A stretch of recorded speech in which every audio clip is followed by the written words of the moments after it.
Dan Bernstein Unfiltered. Unfiltered on 312 Sports. Welcome to DBU, Dan Bernstein Unfiltered on 312 Sports. Happy Thanksgiving. Happy. I hope everybody is happy and healthy and with family. And whenever you happen to be enjoying this, that you're among friends and comfort and everything is good in your world. With us right now is a very familiar face and voice. An old friend is joining us. Ladies and gentlemen, McNeil is the man in the middle in the Cardinals cap. Danny Mac, how are you? I'm having an old friend for Thanksgiving dinner. I'm good. Good to be with you. Good to be had. Good to be anywhere when you're me, like Keith Richards used to say. I'm all right, man. I'm enjoying the NFL these last few weekends after kind of hibernating for much of the first 2 months of the season. Not out of protest, just in the middle of a move. I relocated to Mesa temporarily early this season, and I kind of lost track of everything that I'd known for many years. I'm not playing fantasy football this year for the first time probably since I played initially in 93 or 94. I don't gamble on college or pro football. It's my understanding the Indiana Hoosiers may win a national championship. I kind of don't believe that, but that's what I hear. And I see that Caleb Williams might be knocking on the door of Eric Kramer's single season records. Maybe.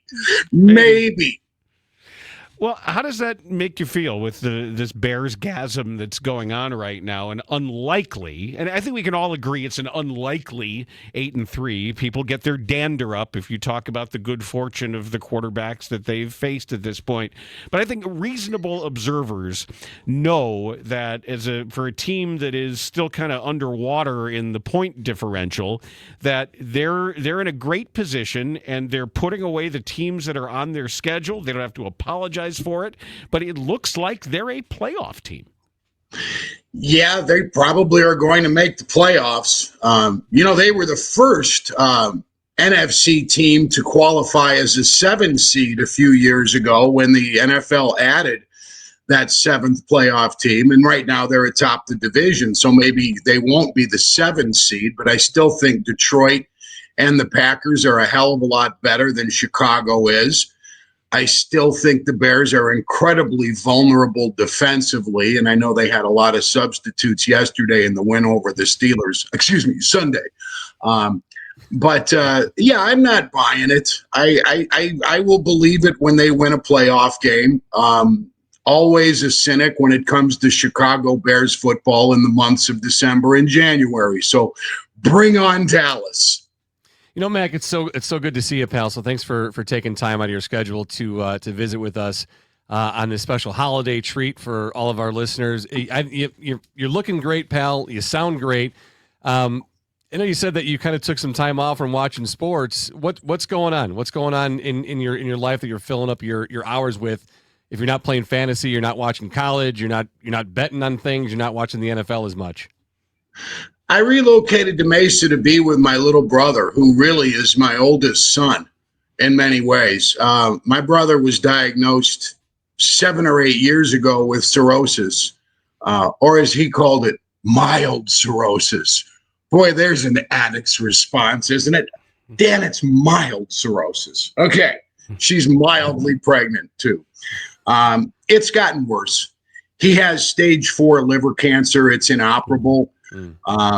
He doesn't want a transplant. He doesn't want to do chemotherapy because it's only a palliative treatment. So I came here to take him to the 18th green to putt out, which probably will be within 18 months, maybe sooner. He's not changed his lifestyle very much. I don't judge him for it if that's what he wants to do. I don't enjoy watching it necessarily, but that's his call. So we are having Thanksgiving dinner today at the condo here off of Route 60. Did you know Mesa is the 37th most populous city in America? That's a lot of people. How'd you like to have more denizens than Minneapolis or Pittsburgh, for example? Yeah, it's a big town. So that's why I'm out here. I'm out here to take care of my little brother. And the timing is good because I needed a reboot anyway. Because radio's, as Spiegel and I used to say, radio's big pile of ex-wives got bigger this fall. I'm done with number 2. So being a free agent at 64 is quite interesting. And quite rewarding, surprisingly, much to my shock. How so? You know what? I didn't really think I had much of a desire after the last 4 or 5 years of a loveless marriage to walk in those waters again, but I do. Kind of rediscovered. I don't know if I'd call it now. Doug Buffon would call it the Neanderthal gene. I just kind of rediscovered that I still have some jump left in my step. Still have some of that this past August, and we'll see where that goes. But anyway, not exactly an uplifting conversation so far. I appreciate sharing that. Appreciate sharing that, and really, really sorry about your brother. And I lost my oldest brother going on almost 8 years now, and it happened unexpectedly. And if I could go back and have even one extra day just to talk to him and say things to him and just to be with him, I would do that. So I really appreciate the fact that you're out there with your brother through what I can't even imagine how difficult it is for you, but to have that time together has got to be very special for you as well, though. Yeah, it is. It's difficult on him because he's the one who's suffering physically, and he's the one who has to, know that the finish line is not that far away. It's much tougher on him than it is me. A lot of people say it's, really courageous of you, and it's just what you do when you're needed. And it's not unfamiliar territory for me. Our mother was not available because of her myriad mental illnesses. So I've been in many ways a caretaker for Mike since he was an infant. And he lived with me. I never talked much about this. I don't even know if you guys are aware. When I was producing Kopic's show on the Loop, carving the Dangerous Dan brand, my brother lived with me. I was making $21,500 a year, and he was a sophomore in high school, and he lived with me in a little studio apartment in South Hammond because my dad, on marriage number 2, didn't have the nuts to stand up to a very aggressive stance after Mike had an alcohol issue as a high school student, even though he was playing 2 sports and he was a good student. So he lived with me, and my father and I were estranged for several years after that. But I've been taking care of him for a long time, and I'll continue to do it. I didn't know that was part of the reason or the primary reason for the estrangement. It's really interesting that the remarkable sort of emotional maturity that it takes to do a lot of what you're doing right now. And as somebody who's known you for a long time, through a lot of your personal evolution, Danny, it's something that we've talked about in this space since we got started relatively recently about the mental health crisis that I recently went through, which is why I'm here, and have talked about it openly about what I've learned and what I've had to break down as far as accepting and understanding the value of therapy and the value of therapeutic drugs and what works and how long it takes to figure out sometimes what exactly works, whether it's from the medicinal perspective or the therapeutic perspective. And to see what you're dealing with at this point, not to mention having, an actual special needs son and the amount of time and the amount of mental bandwidth that you've devoted to that. I know this is going to sound weird and sappy, and I'm not entitled to be proud of you. I don't think, but to the extent that I'm allowed to, I'm impressed. I'm impressed with you. I'm impressed with your wisdom and your maturity, having gone through what you've gone through. Thank you. it's unfortunate you have to get banged around so many times to wake up. But if that's what it takes, that's the way it goes. Mike and I both have had our share of work hiccups along the way. But thanks. That means a lot. It's, it's not something that happens without a lot of work and a lot of thought and putting a lot of trust in my life coach, Dr. Larry, who kind of re-entered my life 3 summers ago.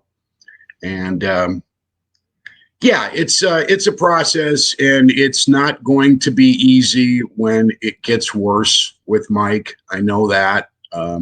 He's still working full time, but that probably will change before, I would guess, before spring. Who knows? We're not putting a timetable on But anything. you're confronting Dan. so much, like the fact that you have to starkly look at so many things that can cause a self-reflection.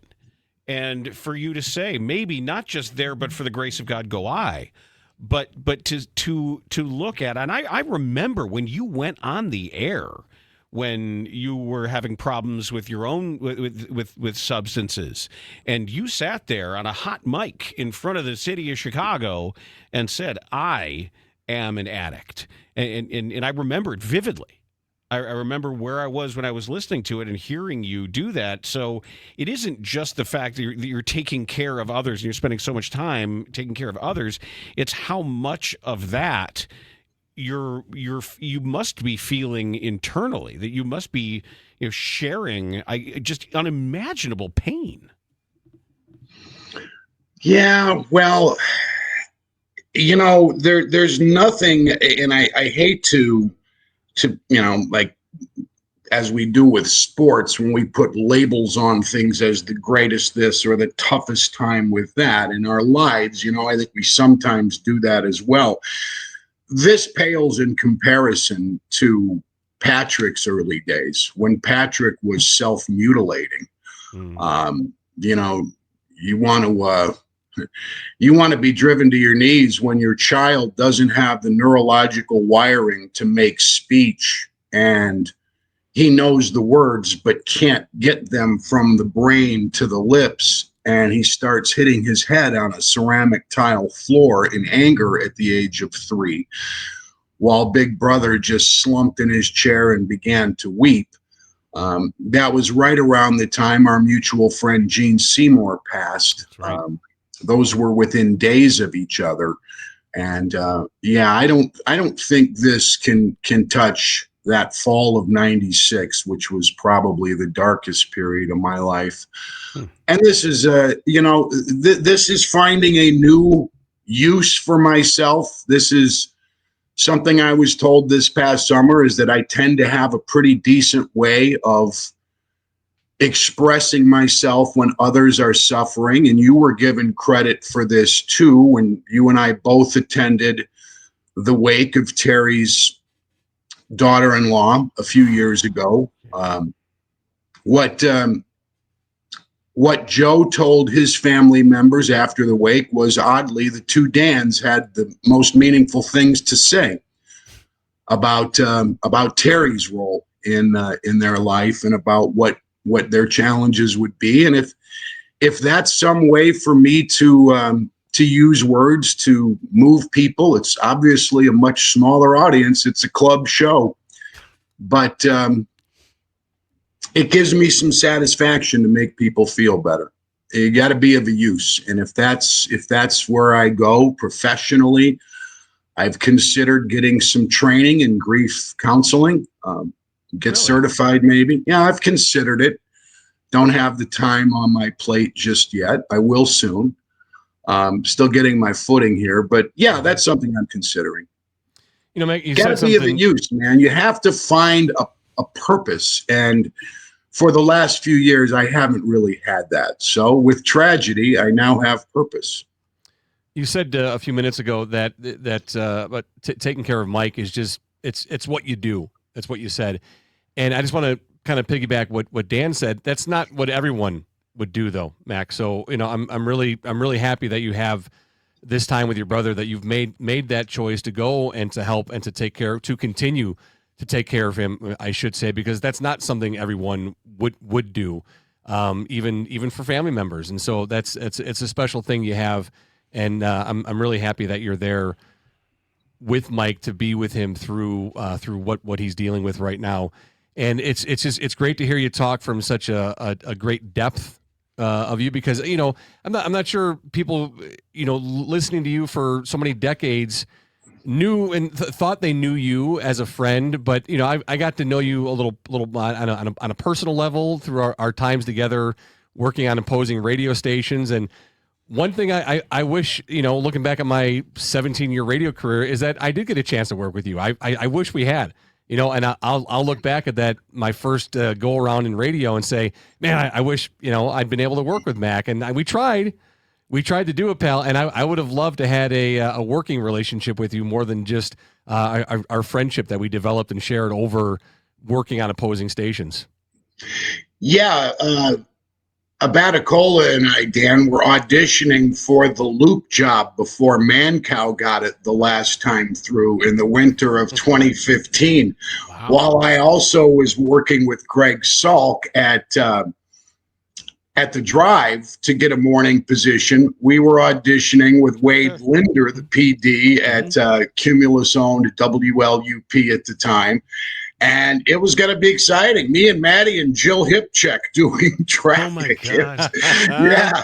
We actually got up on a Saturday morning and went to the studio and did 4 hours. They said, we'll do as many audition shows for you as you'd like off the air, but we're not doing it on the air. They wanted to do some live auditions on the air and said, I'm not there yet. Now I'll do as many as you want, but it didn't go anywhere. But that was fun, and we did have our share of fun. But yeah, we probably should have done some more shows together. Hell, there's a lot of people I would have liked to have collaborated with a little bit more than I did. Like who? I missed out on nationally. I wish I would have done more things with Boomer Esiason. I think there's no jock who's made the transfer to hosting a show. Who's, to me, now you got two guys born in 1961, so this clearly wouldn't play today, but 20 years ago, I think Boomer and I would have done some really cool things. We hit it off right away when we met in an elevator in Indianapolis. Oddly enough, he enjoyed a shot I took at our colleague Dan Jiggets enormously because he'd known Jiggets for a long time. It was a playful shot, but a shot nonetheless. And I think I dropped the ball with Rick Tellender. Rick is a very interesting guy who was not a driver, and he, at several outlets, was put in a position where he was expected to drive the bus. And that's not what he would do best. It put a lot of stress on him that he didn't need. I should have partnered more with him. I'm not saying necessarily full-time, but I wish I would have done more shows with Rick. While we're talking about the industry, I had my first ever opportunity for perspective was thrust upon me. and as I have mentioned many times, it is my fault that I earned, and am fully aware of that. I blame no one else for my firing but myself. And it gave me a chance to decide how much I wanted to consume sports radio and sports broadcasting in general.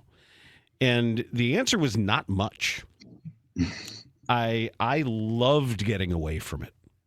I loved it. I spent a whole summer listening to yacht rock and jazz and classical music and some hip hop stuff that I hadn't heard before. And it was great. And I knew when I was hungry for it. I knew when it's like, I'm getting back into sports a little bit. I didn't think it would come at me quite as hard as it did, to the fact where I'm really liking. I didn't realize how much I stopped liking sports, and now am really liking it again. Watching games I don't have to watch, just kind of like, oh, college football game. This might be fun, and it's really refreshing. And then realizing that I wanted to kind of start doing it again. Now that I'm also listening, there's a lot of bad out there, man. there is if you think this is bad too, fine, lump it in, have it, whatever. Go ahead, take your shots. It's all good. Take your shots. But I'm wondering if it's just my perspective, or on whether it's national, whether it's local, the quality of content doesn't seem to be as important as much as just whether it's filling time or moving meters or cheerleading. A lot of cheerleading out there in general. That is, I don't know if it's driven by the teams or what's going on. Am I wrong? Or has everything? Is this just old guy yelling at cloud, or is the overall quality of content kind of mid? I think you hear a lot of guys who are 50 plus say similar things. It's not as fraternity house as it used to be. I don't know. I'd have to hear you, elaborate more specifically on what you mean by a lot of bad out there. You suggested cheerleading. What else is it the personalities? Is it the production? Be more specific. Well, You're unfiltered. Don't do filtered. Do unfiltered. Let Bachman Turner Overdrive. Do not fragile. Because yes, did fragile. Not fragile. It's personality, Dan. Because I think a lot of it is here's what works for now. Let's check the box and let's meet the needs that are there instead of letting someone be who they are naturally. I don't know. I want to just generally, there aren't, other than the designated screamers, other than the people who are where the algorithm has decided you are the say whatever you think guy and get people angry guy. I was just used to a little bit more edge rather than softening things, a little less celebration and a little less fandom, I think. More so, maybe it's, to me, I think, things are less newspapery than they used to be. And there was a sense back when, pre-internet, when newspaper coverage drove everything, there was a sense of the old-fashioned editors with sleeves rolled up and half a Marlboro going and a styrofoam cup of coffee, and the old Chicago newsroom, if your mother says she loves you, check it out. Get a second source. And understanding that teams lie. Teams lie a lot.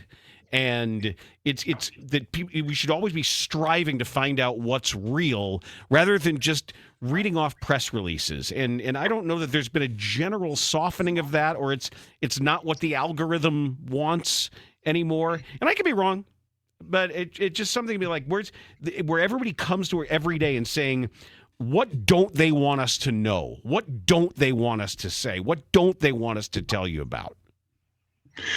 Yeah, and to piggyback that, the homogenization of what you get out of Hallis Hall is, gosh, for how many years now? There's almost nobody who seems to get anything different. It's whatever the Bears serve up at the podium, on the podium at the lectern. Thank you. That's what everybody gets. Everywhere. There's very little relationship building, and that's been going on for some time. I don't think guys work it as hard as they used to, but whatever you and I say, we're going to sound like bitter, wistful old fucks, and I am not that, because I don't desire the headphones. I'm not qualified. Let me break into Brian Billick. Super Bowl 35. You're not qualified. I'm not. I don't watch enough. I don't give a shit to watch enough. Do this is a serious, and I know I'm getting off point, but this past summer, I didn't know what Pete Crow Armstrong looked like until the night before the All-Star game. I'd seen him on highlights walking through a room. I'd heard his name. You can't help, if you live in the world, to consume some of the big points. But I didn't know what he looked like in the face until the home run derby the night before. And I felt good about that. I feel good not knowing who's coaching the first place New England Patriots this year. I don't know. Who's their fucking quarterback? They got rid of Mac Jones 2 years ago, right?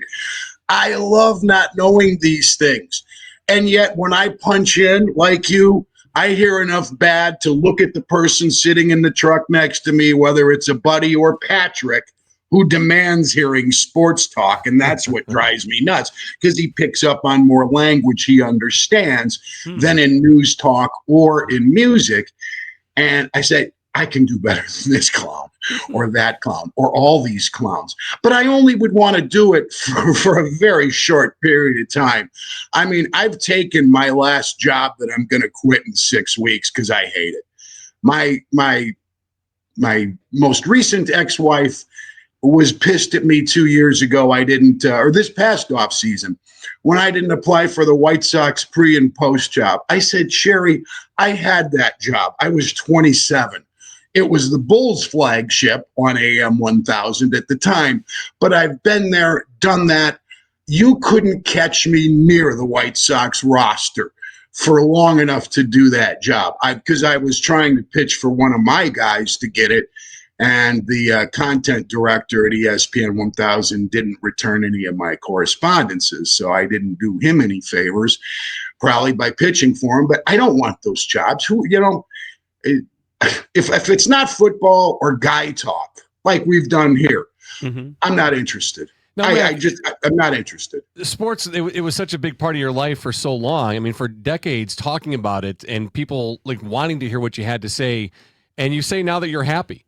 Like, why are you so happy to not have that as part of your life? And now looking back on those decades too, do you ever look back and say, God, I wish I'd done something different with my skills and my talents that I had, and maybe not just invested in sports?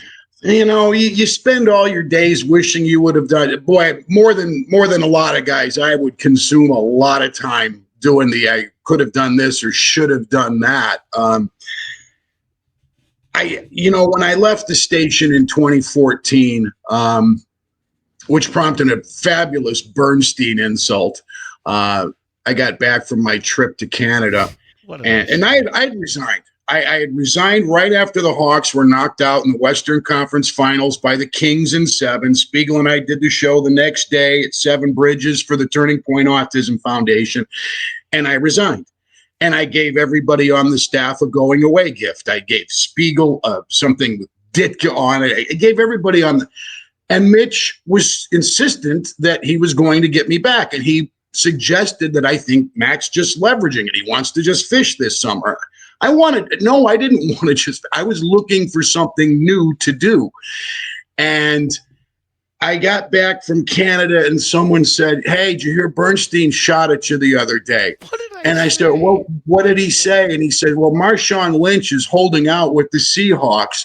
And Bernstein said, maybe he should just go muskie fishing for a couple weeks and he'll feel better. And I said, that's the Bernstein people line up for. That is a good joke. And the funny thing is, they started another round of negotiations, and Rod Zilla called me into the big bar at the Hyatt. And, he upped the ante, but I said, it's not the money. I just don't want to do this anymore. I just don't. And I didn't.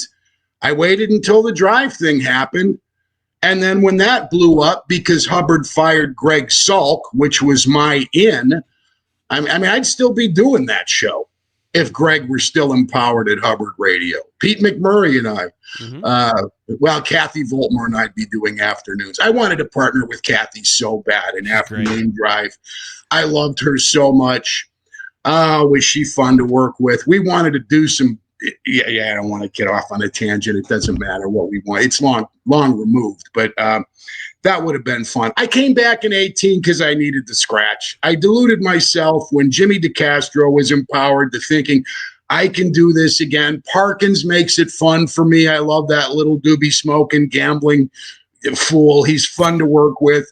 The station I thought was at a very, it was injured terribly at the time. I will never forget that transition with Bernstein, McKnight, Parkins, and me when we were just, I looked around the room before we tried to plow through 15 minutes and I saw 4 guys who didn't know what end was up. And I didn't have a voice. I paralyzed my vocal cord on opening day. That was fun. Add a laryngologist to the payroll. Just what I needed. What did the death of Harry Teinowitz mean to you, and where did that fit in this journey? Harry made me want to be a better guy, frankly. it was not something that was comfortable for me at first when we were partnered together in 01. We fought famously on the air and off the air, but what very few people knew or wanted to even know was that we often had a lot of really close times too. I mean, we were hangout buddies. We went and saw, plays before, we even worked together. We saw a play, a stage adaptation to A Clockwork Orange. And we were in the back row. What's that? Was it a musical? The guy in the back. That was me, Alex, and my 3 droogs. And the guy who played Alex was a brother. And he got naked on stage, and I said to Harry, thank God we did not bring our wives, and we're way in the back, man. And he was fully aroused in Alexander Delarge fashion. And so Harry and I had a lot of laughs together.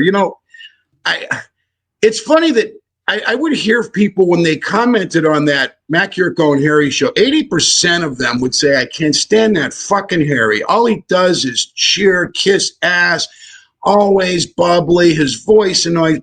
The other 20% say he's the reason they're listening. So I looked at it as a win, and he smoothed out some of my rough edges. He made me realize that working with clients is part of the job. Don't be a dick when clients want to talk during breaks. Talk to the PD and ask them to wait until after the show if possible, but be more gentle, remember names. And Dan Bernstein's always been very good at that with clients too. And Harry taught me some sales techniques to remember names. When we traveled with that show, everybody thought Yurko and I were the a-hole buddies. Harry was the show mule. I mean, even after 9/11, he carried weed.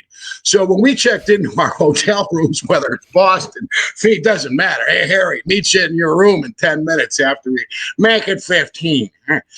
His death was a real rough one, and it was an incredible moment when Spike Manton, his best friend, eulogized him.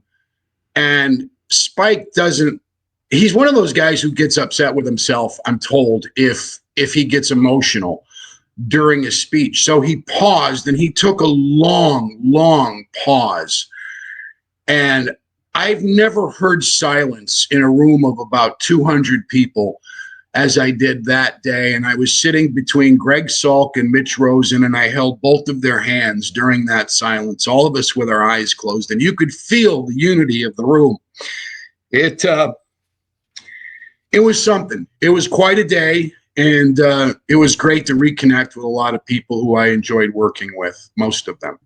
And Harry, just like my brother, made his own bed. Harry lived hard, and he cleaned up 10 or 12 years before his illnesses, but the damage already had been done, and his heart certainly did not help with his liver failing. Mac, when you look back at life and you look at difficult moments, I can say this for myself, that most of the difficult times I've had in life, I've brought upon myself, with my own decisions or behavior, and learning to overcome that and to eventually get on a journey to be the man and the person that I want to be and that I need to be. When you look back at your own life and look at things that you've done that have brought hard times on yourself, how did you navigate those times, and how do you look back at it and say, yeah, this is what I did to be successful, to overcome those deficiencies or shortcomings I may have had in life? It's really tough to accept your helplessness when you think something isn't hurtful to you, whether it's gambling, which was never really a huge issue for me because I was fortunate enough to keep that in check and stick to a budget. Pain meds were a terrible thing in my life. Coke was an awful thing in my life, an easier thing to give up because the damage from a cocaine binge is so intense. Pain med addiction is is a real slow descent because you're not suspected. Other than being emotionally disconnected, it doesn't smell. It doesn't cost a lot of money if you have a prescription. And I had a doctor who, even after I was through treatment one time, I twisted his arm and got him to write me 180 a month again. 6 months down the line, that was such a, and people say, well, what's your basement? What's your bottom? Isolation is a horrible fucking bottom for someone who loves being around people. I would get home from work and sit in the basement and watch Goodfellas over and over, and I just wanted to be alone. I wasn't causing any problems necessarily, but I was emotionally very flat. And that went on for about 6 years. And when I got off my antidepressants foolishly, without discussing it with my doctor in 2012, that led to a precipitous low. I mean, I'm playing golf on a sunny afternoon with high school buddies on a great course for free. I birdie the first hole. And I remember thinking to myself as I walked back to the cart, thank God there's only 17 fucking more of these things so I can get home and go be alone. Now, what is wrong with this picture? That's not a guy who's, wanting to be, but I like being around people. People make me feel good. I'm more energized when I'm in a room full of people. And I think that's one of the things that, to not to get off too far off topic, but why podcasting didn't necessarily work for me as much as there's the intimacy of live and local is not there. And when there's people, you can feel people listening, on a Friday afternoon and the weather sucks and the Kennedy's a parking lot. And, it was tough for me to get it up in a podcast format because it's just not the same level of intensity because the people aren't right there right now. I want to take you back a bit, Danny. It was when I had just started, and it's interesting to hear that you talk about 96 because I started in May of 95 working at the Score. And, right in to the beat, the Bears beat, the Bulls beat, and those Bulls, just as everything was going crazy in 96, 97, 98. And I remember the number of times I would go on and there would be something combustible in an afternoon Bears hit or a Bulls hit and something, get cut off. And I remember going to Matt Fishman one time. I'm 25 years old or whatever it is. I remember going to Fishman, like, why does McNeil hate me? Like I'm trying to get this. I started talking about Randy Brown defending pick and roll, and like he hung up on me. He was like, "He'll talk about pick and roll some other time." Like, all right, well, what is it, man? And Fishman said, "I don't know. He's definitely got a hard on for you for some reason. I don't know." And I remember hearing something. It was just an aside that you muttered at some point, and it was just something like another one of these lucky sperm club guys. And then I was thinking about the relationship with Harry, and I was thinking about this was a guy, and it ultimately was a tragic tale as it all turned out with his family, with the money that they had, and him not getting any of it. And I had just heard about some of that, and then I said, okay, well, I've understood it, and I've as I have come to a reconciliation with my obvious privilege and my understanding of being really damn lucky to be born where and when I was and to whom I was, and never really seeing the other side of it, never seeing how a reasonable person or somebody who was sitting right next to me in the same place, but had done a lot, just a different kind of work to get there, and had not had those advantages and had not had the cushion that I had had and the security that I had had and just a lot of that luck and a lot of that privilege. I started to get it a little bit and get why, of course, somebody is embittered. Like, look, this kid of privilege sitting right next to me. Of course, he doesn't have the things to worry about that I had to worry about. Didn't have to deal with what I had to deal with. And I get it now. And I think now hearing all of the things, among all of the things with which you've made peace and have fought through, and you're still looking now at another act where you're going to keep giving back, I've understood that. And I think it's remarkable in this business that has a huge percentage of Lucky Sperm Club members in it, that you haven't allowed it to make you entirely embittered, and quite the opposite. Well, it takes some growing up. I suppose being a public school kid, growing up with privileges that are different than others. I was privileged in a town of 28,000 white people. I never knew what it was like to be pulled over for having black skin. Mm-hmm. That's a privilege that I never knew I was enjoying. I never went hungry. My dad worked at Lever Brothers Company. We had free soap. I mean, that was a perk. Second balcony tickets twice a year to see the Hawks. Yeah, I suppose I was resentful of anybody who came from money.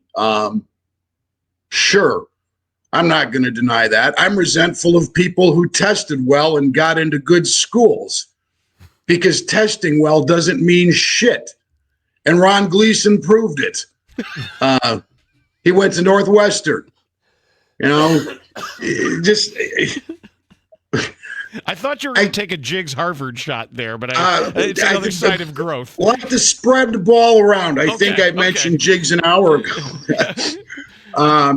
It doesn't mean because somebody, is from privilege, they didn't work their asses off. And what I learned about you a few years after the Randy Brown episode, which I have no memory of, but I believe every syllable of it. Sounds so 95, McNeil. What I learned was that you rode the buses doing minor league baseball and minor league basketball, and you had paid your dues. But and it's something that. But you know what? Here's the thing, Mac. The reason I could do that is I had somebody subsidizing my rent and my food. The reason that other people who were next to me on those buses had to get out of the business was because they didn't have that. There was people who are really talented, broadcasters or salespeople, whatever they were, who couldn't afford it. Because I don't buy that. I have a tough time with that. You know what? I donated blood, donated plasma when I was in college to have some extra scratch. Now, I always had weed, so maybe I spent my money poorly. But you do what you have to do. I always think of the ROCK in the USA by Mellencamp. Some are black and some are white. Ain't too proud to sleep on the floor tonight. If you really want this goddamn job, you will ride those buses. You will go hungry. You will live in a YMCA. I did it. Was never homeless. Was never starving.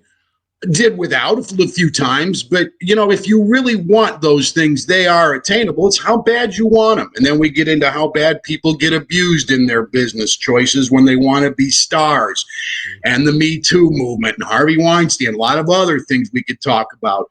But and Danny Parkins is a guy who comes across as never had a tough day in his life. When you first listen to him, now this is going back a few years. He's had those experiences. The tragedies that guy has endured in recent years, and some of the things that he endured as a child. I mean, scoliosis and having several spine surgeries before you're 10 makes you a tough son of a bitch, especially when you grow up loving sports. I mean, I was told I'm going to be too slow to play fullback for the Bears when I was 17. When he was 10, he was told he'll never be the point guard at New Trier. That's different. That's a different kind of doing without. So the guy used words to make his way in sports, and he worked his ass off.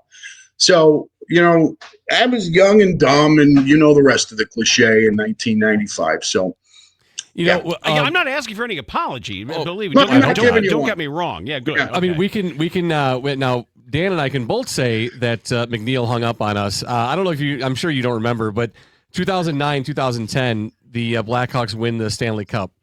And for whatever reason, of all the people at the station, I'm tagged as the guy to go to the Blackhawks parade and be the on-site reporter. Why me?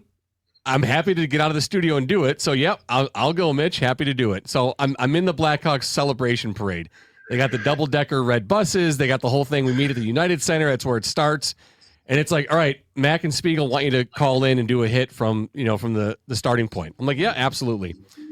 So I call in, and with my background of it, now, I've been to more Blackhawks games as a kid than any other Chicago team, but I was with the Boers and Bernstein show, and we didn't talk about hockey. So why I was there and why I was on your show, I have no idea why. But I lead in with the whole idea of the red double-decker buses. They have name placards of all the current players, like where they're going to sit. And then they have name placards for like great Blackhawk players that are no longer with us. Mm-hmm. So I start my hit with you guys with saying that the big news story of the day is the fact that they've dug up dead Blackhawks players and they're going to throw them on these red buses. My guy. And I'm like, and I'm reading these names. Silence from these guys. And I bet Mac is just, because like he's in his glory. He's celebrating a Blackhawks World Series, right? Or a Stanley Cup championship. Yep. And I'm making jokes about digging up dead Blackhawks and throwing their bones in the bus for the parade. Click. Phone call over. Like, oh shit. That probably wasn't the best thing to do. You know what? It wasn't me. If it were, I'd remember. It's recent enough, I'd remember it. We were on remote that day. We were broadcasting from Millennium Park, and we didn't have access to monitors. The city was supposed to give us monitors so we could watch the progression of the parade, so we could comment somewhat intelligently on it. And I was furious. I mean, you know what it's like when I don't have the Sony Studio headphones. It's like, come on, man, don't give me this crap. We can't see. I remember cell phone issues that day. I remember you put Mayor Daley on with us, and the cell dropped out 30 seconds into that. It was one disaster after another, and it was 102 degrees, and I had an incredible case of swamp ass going. And the wife was being a real bitch that morning, too, on our commute downtown. We were co-commuting in that era. Boy, that's taking one for the team. Go ahead and take the job in the city. I get to work at around 7:30 every day. I'll drop you off. Boy, that was beautiful. Good move. It's funny. I remember now the Mayor Daley phone call dropping off. But I was your designated point guy to like share along the route, like where we were, what we were doing. And it started off with that. And it was the only phone call that we had.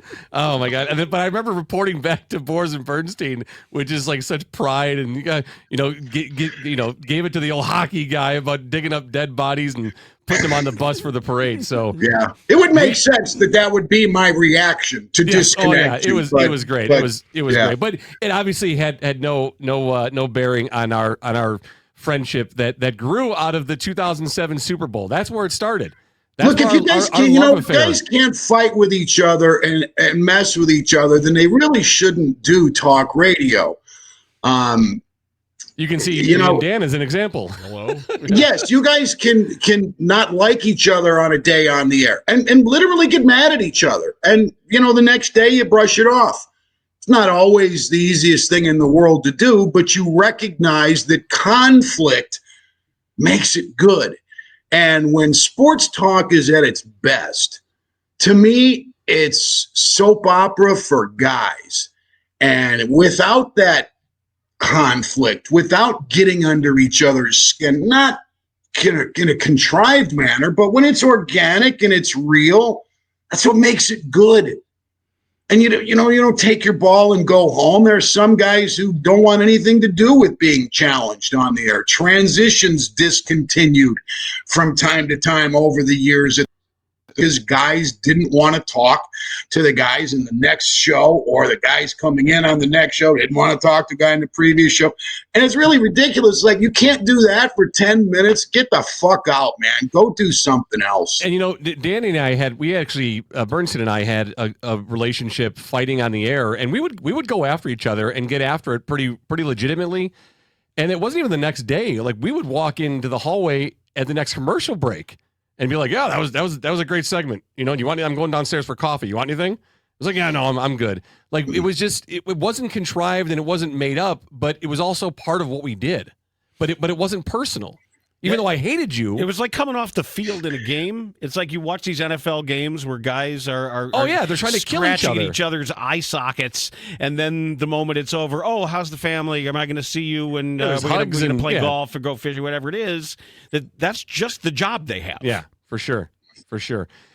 Mac, what's the latest movie you've seen or TV show or series that you're watching you're enjoying? What stuff have you been consuming? Have you guys heard of this thing from Stephen Bochco called NYPD Blue? It is absolutely outstanding. No, I have been binge watching NYPD Blue lately, honestly. It's a great show. No, it was a great show. It's funny that I no longer have it for Kim Delaney. I was a big Kim Delaney guy in season 3. Well, you like that? In real life, she'd fit you just right. You talk about somebody who's had a share of messes and indiscretions and issues. Yeah. Yeah, birds of a feather, probably. Yeah, but no, I haven't been. I don't like this. I really hate what's happened in the movie industry. The movie industry has lost so much juice these last 10 years. Streaming's where it's at. There's a million great shows. I'm not necessarily a fan of them. The last movie that really, got me going was The Menu. I absolutely loved The Menu. Oh, man. Ralph Fiennes, I thought, turned in one of the most chilling performances since Lecter with Silence of the Lambs. I thought his role as the chef was outstanding. What a great thrill ride. And I've always loved John Leguizamo. And you know what? As a human s'more, he gets it done. I thought he was terrific in that final scene. But here, let me give you guys a couple of numbers here. You tell me whether these things happen with 6 games to go. Caleb Williams needs to average 212 yards passing per game to break Eric Kramer's single-season record. He needs to throw 14 touchdown passes to get to 30 to break Eric Kramer's single-season record. Mm-hmm. Both of them were set in Dan Bernstein's first-year lettering for the score in 1995. Right. Does he get either of them, both of them, or none of them? What's it going to be? What do you think? Does he get either of those? Not touchdowns. Yards, I would lean towards yards, yes. Not touchdowns. Ooh, but it also, is he going to stay healthy? And that's part of it. If I were betting, I would bet no. I think that the odds would be against that of him. He's gotten this far without being hurt, and to think of the number of things that have to go right. The offense has been pretty healthy, so I would say the smarter bet would be no. Yeah, no. I don't have confidence in him to get either of them as well. It's just They're running the ball well, even though they couldn't move it Sunday when they needed to salt away the win against Pittsburgh in their final possession. But they had it, and then Monangai fell. He slipped and fell. He's probably scoring a touchdown there if he doesn't fall. But then those final 2 drives, Caleb couldn't complete a pass to get a first down, so that didn't help either. Yeah, well, go Bears. Bears. And I wonder, I don't know what the odds are. I didn't look. If it's no longer feasible to bet on Coach of the Year, because, man, I heard a few weeks ago Ben Johnson was 12-1. That has to have shriveled by now, because really, I don't. Who else is in the conversation? Whoever's coaching the Patriots and Shane Steichen in Indianapolis. Yeah, those are the Patriots coach. I'll fill you in. Is Mike Vrabel, and then your older brother. Yeah, my older brother, and then the starting quarterback is Drake May. Drake May. That's right. They drafted Drake May. Yep. One of He's three also- quarterbacks outperforming Caleb. Drake May getting some MVP consideration. Yeah, he's in the fact. race for MVP with Matthew Stafford. It's like 1-2 That's right right. now. They hired Vrabel, who I always thought was a little bit of a thicker mathematical. I guess he'd be your younger brother, though. He would, yeah. Right. I'll be 53 in January. He's got to be younger than that. Jeez. So You're old. right? Yeah. I'm 53 years old, and I'll whip your ass. Oh, I would too. In Washington. Danny, this was a pleasure, and for reasons maybe unexpected. I will put a bow on it with this, that on this day where we're all sort of sitting around and counting blessings, and I think I mentioned this before, it would be completely understandable if you were unhappy, bitter, or not taking the time on a day where the word giving is part of it, to see and hear how dedicated you are at this point in your life and sitting where you're sitting, to be dedicated to giving and to being as thankful as you are for what you still have it's notable, and I'm kind of getting emotional talking about it. If somebody had told me 25 years ago that I'd be here, that you would be a laudable, if not noble, example of turning negatives into a positive and doing something at the moment that you described that is as selfless an effort as anybody can do, while you are continuing to raise Patrick and Van and everything else you're doing in your life. It's really impressive, and for whatever it means to you, I think on a day like this, you're a wonderful example. Thanks, man. I know you don't speak Dances with Wolves, but there's a scene late in the film after Dances with Wolves is parting company with the chief, Ten Bears, with whom Kicking Bird, Graham Greene, the late Graham Greene, who says to Kevin Costner's character, "We come far, you and me." And I think that's applicable with the two of us, because we haven't always aligned very well. But that changed 7 or 8 years ago, and I'm glad it did. And thank you for the kind words. It's the right thing to do. It's the thing I want to do. And I'm a pretty lucky guy. I've been blessed to have great people around me my entire life, beginning as a kid in a very, simple town. There were always people in the neighborhood who gave me shelter when I didn't have it at home, and gave me comfort, and friends and teachers, coaches, teammates, instructors at Ball State, teammates at the Loop, mentors like Swirsky and Kopic, program directors like Mitch Rosen and Greg Salk, and Vice President Jimmy DeCastro and others, and all the talented producers and hosts I've had the privilege to work with. Yeah, we've knocked each other in the head a few times, but man, nothing but affection for those who sail with me, Bob Dylan, and that's how I feel about it. Danny, I love you, man, and I appreciate you doing this. Thank you very much. And to the extent that your Thanksgiving can be as happy and hopeful as possible, here's to it. Thanks, man. You guys have a great weekend. All right, Mac. See you, pal. Love you, buddy. Talk to you soon. Take care. Love you back. Bye. Love you, suit. Love you, suit. Another thing, Senator. That is Daniel. Wow. If you need a place to grab a snack, a meal, a breakfast, a lunch, a dinner, or just something to satisfy whatever that craving is that makes you feel good about what you're doing, Protein Bar and Kitchen is that place.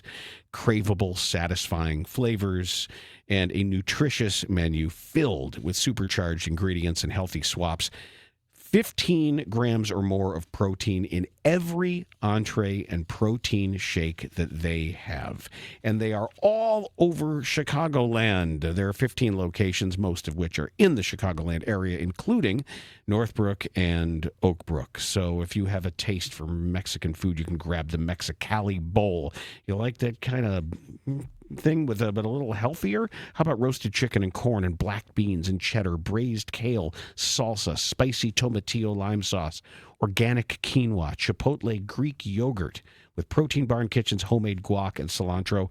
That thing's got 34 grams of protein. And that's just an example because they've got everything that you need. Maybe it's just before your workout. Maybe it's just after your workout. You want to get that protein reuptake. Protein Barn Kitchen is the place to go. And with the code DBU50 in the PBK app, you get 50% off. It's just that easy. Download the Protein Bar and Kitchen app and use the code DBU50 for 50% off your next visit. Right now, they're also offering creatine boosts and shakes, smoothies, and acai bowls. And right now, the 10 West Lake Street location testing new gluten-free crispy chicken. So in their PBK classics, the Buffalo Bowl, Caesar wrap, the Cobb salad, you can get gluten-free crispy chicken. But the deal DBU50 is your code for 50% off in the PBK app, Protein Bar and Kitchen. That has been a special Thanksgiving edition of Dan Bernstein Unfiltered. Dan Bernstein Unfiltered. Unfiltered on 312 Sports.